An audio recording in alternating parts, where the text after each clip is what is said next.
And we're coming to you live for the Built for Tough studio. Boomer Esiason, Greg Giannotti. It's Boomer and Gio on the Fan. Simulcast across the country on CBS Sports Network.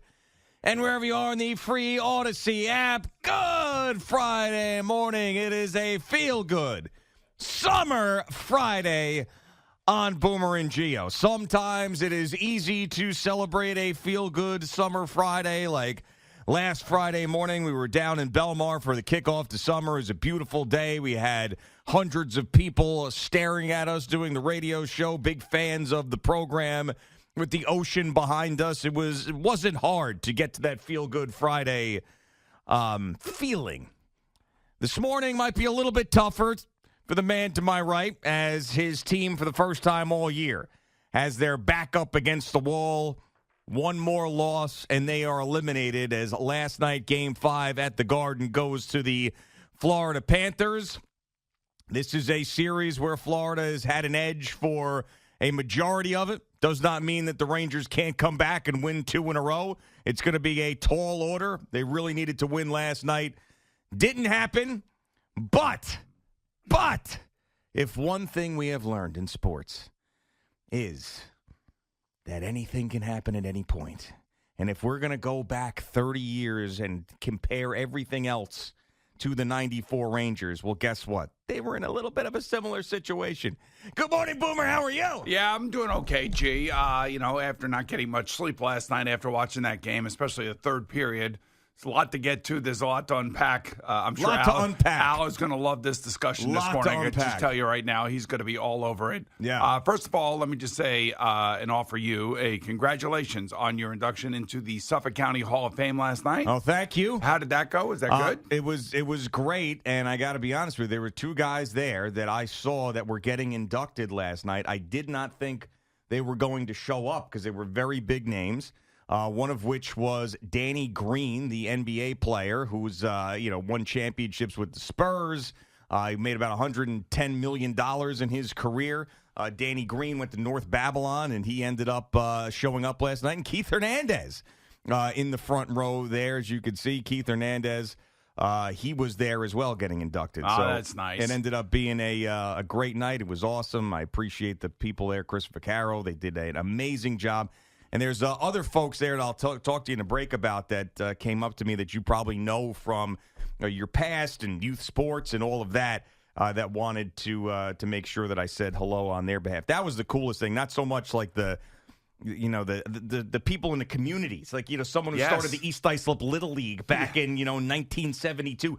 Those folks who were going in and getting that recognition was the coolest part of last night. So it was awesome. It was a lot of fun. No question that we all benefit from parents that end up giving their time for free to give us an opportunity to become a success in whatever we want to do. So with that being said, last night the Rangers actually played pretty well the first two periods. They played tough. They played well.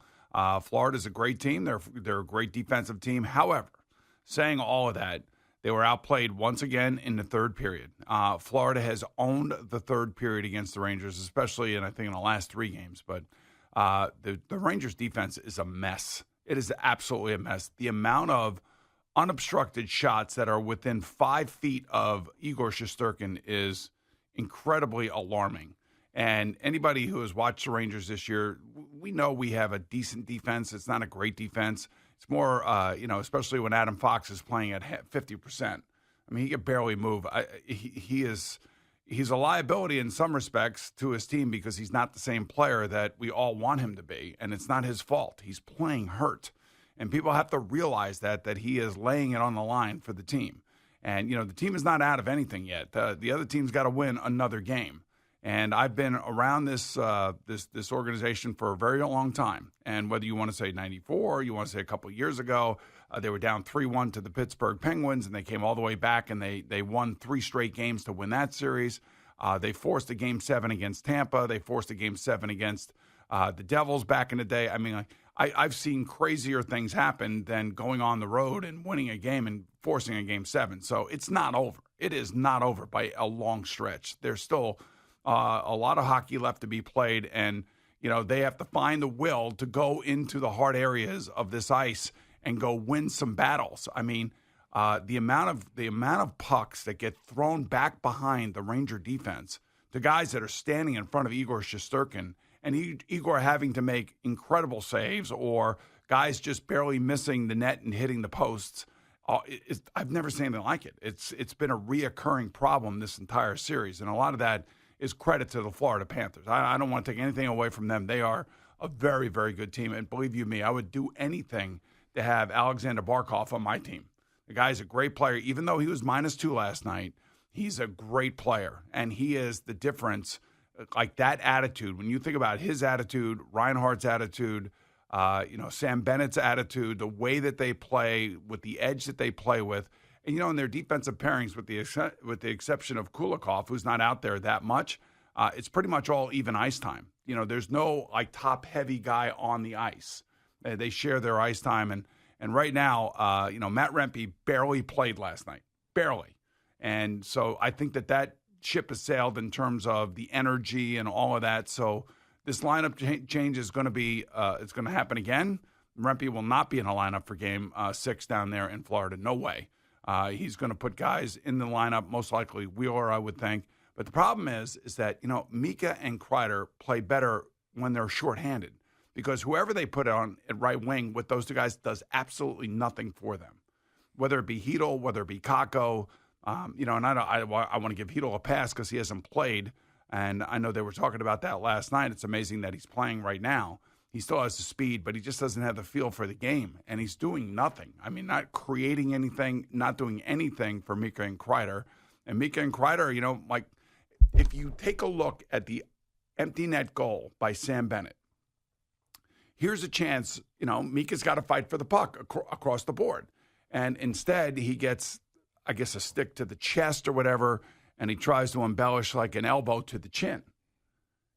That's the difference of the game. Not that one play, but the way that play unfolds. You know what I'm saying? Yeah. You hear the word soft attached to hockey players. Nobody on the ice is soft. But compared to the team that you're playing against, you could be a softer player. You don't want to go to the dirty areas of the ice. Panarin is completely missing in action. I mean, I don't know why he has stopped shooting. One of the things that he said that last offseason was that he was going to try to shoot more this season. And guess what? He did. Now, all of a sudden, he's trying to make these perfect passes. And I know Bobrovsky's a great goalie, just like Igor is. And I know you want to try to get them moving from side to side. But my God, you're a guy that's supposed to be a guy that's scoring goals, and you're not even taking shots. Yeah, and this is one of the things we talked about in the regular season. As great as Panarin was, are we going to have this conversation where he disappears in the biggest moments? And this is what's going on now. It's not all him. I mean, as we mentioned many times, the Florida Panthers came in with a plan to shut him down, and they have executed it perfectly, and he's gotten frustrated, and he's not the same player. And that's going to have to change if they're going to win Game 6 and 7 and move on to the Stanley Cup final. He cannot be a non-factor in these games offensively for them to win 2 games in a row against this team. And I think probably the most alarming thing for me in watching this game was I said yesterday I wanted the Rangers to score first. I wanted that building to get going, and I wanted that environment to carry them to a victory and also give them an edge that they haven't had, maybe physically, emotionally. I wanted them to be quicker, all of those things. And they got that. I mean, they got the probably best scenario to fire up the building and fire up the team in a Chris Kreider, who was called out, shorthanded goal to start the scoring last night, and then just slowly and slowly and slower and slower.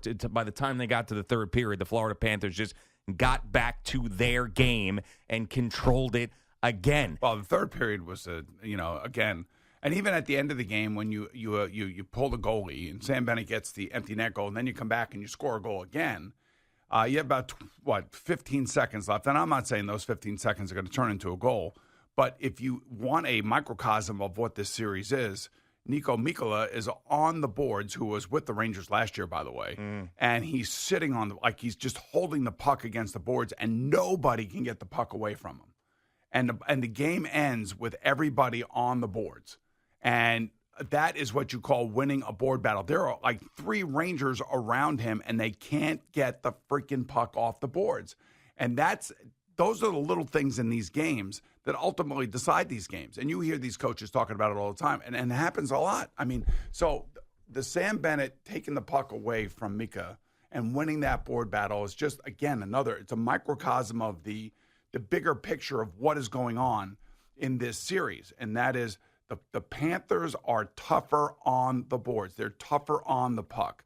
And Igor has had to make, I don't know, I swear to God, you go back and you look at every one of these games, there's got to be at least 7 to 10 grade A chances right in front of him where there is nobody between him and the puck carrier. Yeah, and that's why when you see a goal squirt in between, his armpit and something that would normally save, you can't get on him because there were 4, 5, 6, 7, 8 to 15 saves that he would make that were spectacular, that probably should have been goals more so than the one that he gave up. I have to say, I know Henrik is a great player. He's a Hall of Famer. Mike Richter, too, and Mike Richter did some unbelievable things, especially in Game 6 versus the Devils back in 1994.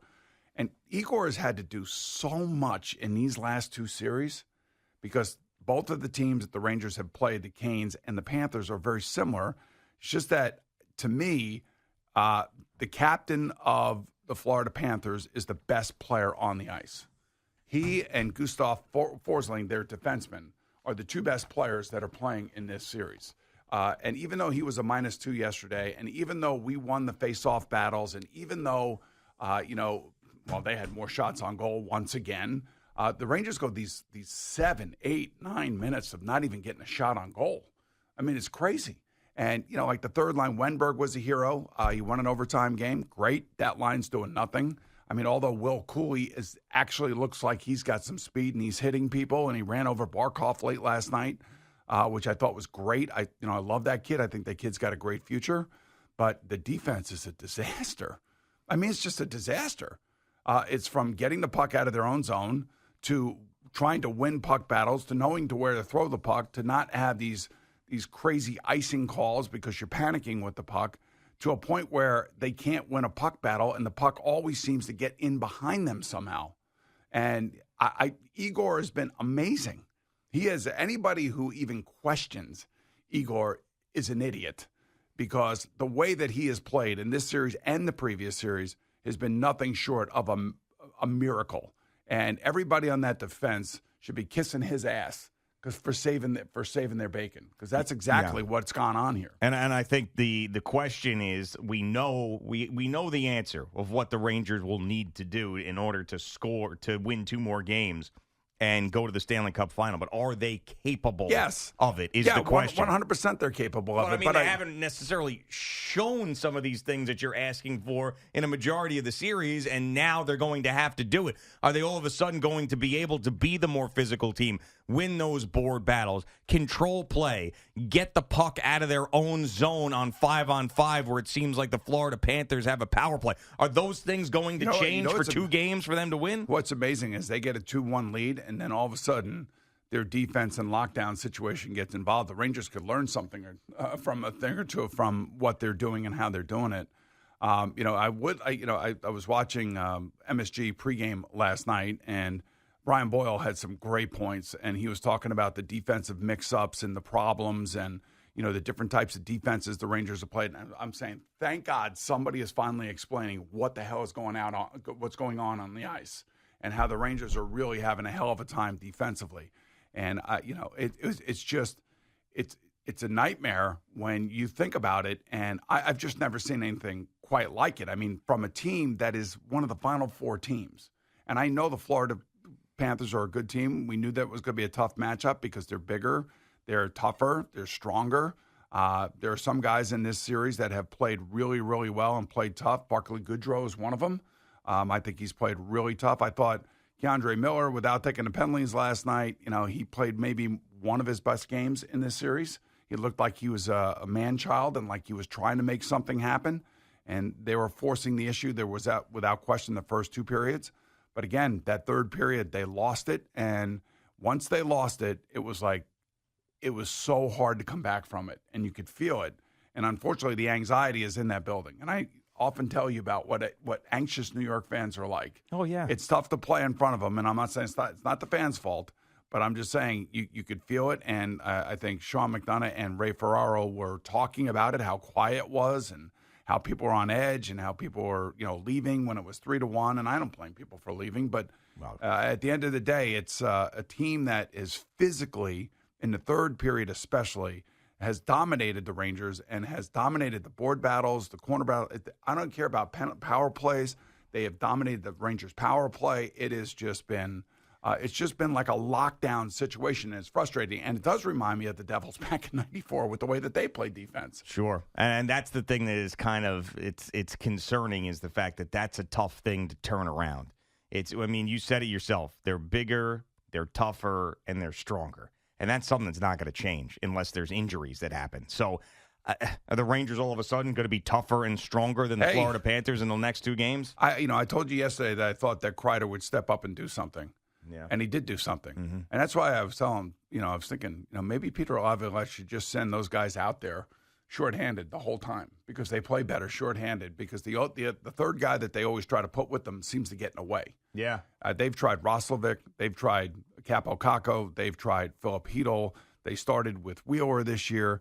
They can't find a goddamn right wing to go with Kreider and Zibanejad. They just can't. And, you don't really notice it so much during the regular season when you're playing, every other night, or, 3 nights a week, whatever it may be. But when you get into a series like this against a really good team with a coach who is going to draw up a game plan and say, this is the way we're going to do it, that's when it becomes noticeable. And that's when it becomes really frustrating. And you could just see it. And quite frankly, again, I go back to a couple board battles, a couple things that have happened in yesterday's game that kind of reflect this entire series against Florida, which is it's a struggle. But, that doesn't mean that they can't go down and win a Game 6 on Saturday night. All right, Boomer and Gio on the Fan and CBS Sports Network.